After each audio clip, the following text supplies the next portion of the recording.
Hi everyone, welcome to my new little vlog. Right, before us I've got a beautiful red striking red silk dress a client has brought in, and I've had to shorten the hem here at the bottom because it was too long. And there was quite a big train at the back, so I've reduced that because the front of the dress was too low. Here's the original.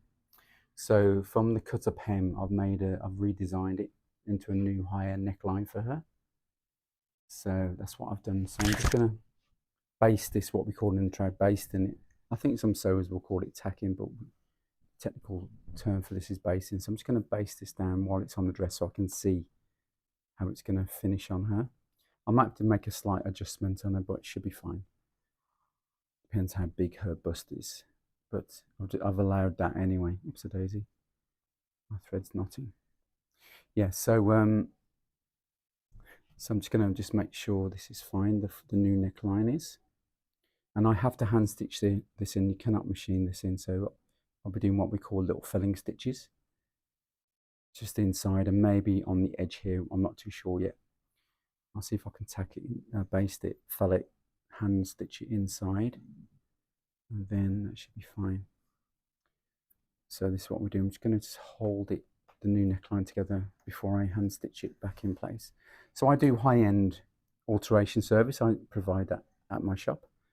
If anyone wants to come in, I can redesign their dresses, remake their garments for them. It could be a guy's shirt, a guy's jacket, or one of the beautiful women's jackets they can bring in. I'll redesign, remake it for you.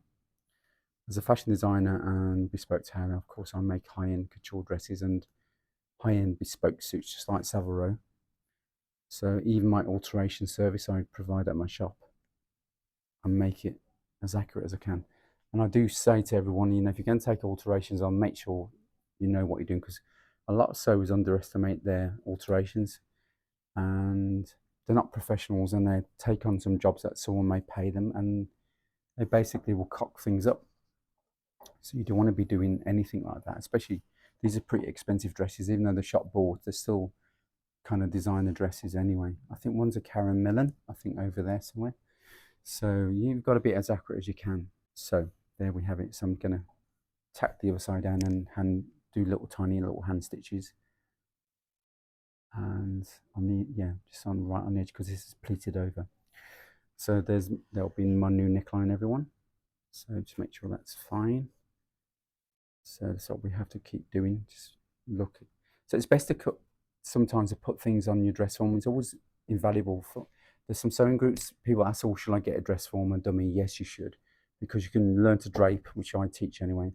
And also you can put your jacket dress on. You can see if you're making dress up, you can see the proportion, if things are out or not. So it's always invaluable, this little piece of equipment. It's a dress form, dummy, whatever you want to call it. So I'll see you on the next little vlog, everyone.